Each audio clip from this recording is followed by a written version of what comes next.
রাজধানীর কৃষিবিদ ইনস্টিটিউটে চলছে বিদ্যুতের দাম বাড়ানো নিয়ে গণশুনানি। এ বিষয়ে আরও জানাতে আমাদের সঙ্গে সরাসরি যুক্ত হচ্ছেন সহকর্মী মাঝার মাহবুব। আমরা অপেক্ষা করছি তার সঙ্গে যুক্ত হওয়ার জন্য। মাঝার, আপনি নিশ্চয়ই আমাকে শুনতে পাচ্ছেন।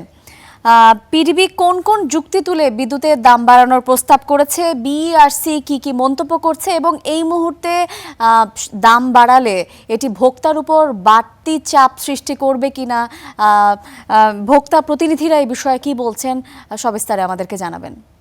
ইমা, পাইকারি রেটে বিদ্যুতের দাম এখন আছে 7 টাকা 4 পয়সা। সেই জায়গাতে 21% বেশি, প্রায় 21.5% বাড়ানোর প্রস্তাব করেছে পিডিবি পাইকারি দাম। যদি সেটি বাড়ানো হয় অর্থাৎ 1 টাকা 50 পয়সা, 8 টাকা 54 পয়সা কিন্তু পাইকারি দাম হবে। যদিও পিডিবির চেয়ারম্যান আজকে বলছেন যে 12 টাকার উপরে হইলে তারা আসলে খুশি, কারণ তাদের বেশ ভর্তুকি যাচ্ছে বিদ্যুৎ উৎপাদনের পেছনে, তেল গ্যাসের দাম বেড়েছে এবং তাদের আসলে নানান কারণেই তারা বলছে ডলারের দামও নাকি বাড়তির কারণে তাদের আসলে খরচ বেড়েছে। সব কিছু মিলিয়েই যে পরিমাণ খরচ হচ্ছে তারা সেই জায়গাতে 1 টাকা 50 পয়সা করে যদি বাড়ানো হয় প্রতি ইউনিটের, প্রতি কিলোওয়াটে পাইকারি দামে, সেই জায়গাতে তাদের খরচ কমে আসবে 1662 কোটি টাকা। এমনটাই কিন্তু পিডিবির পক্ষ থেকে আসলে বলানো হয়েছে।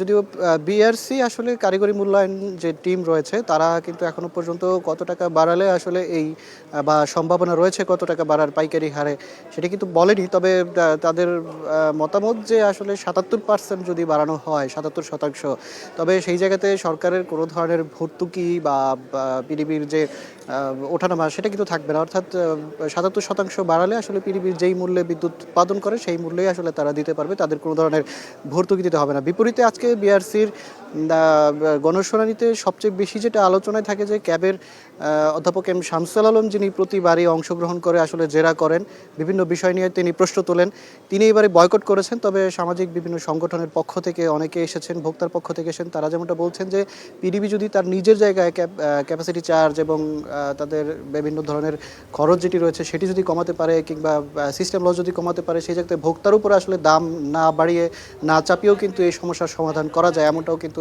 ভোক্তাদের পক্ষ থেকে মতামত দেওয়া হয়েছে। ইমা, মাঝার, আপনাকে অসংখ্য ধন্যবাদ।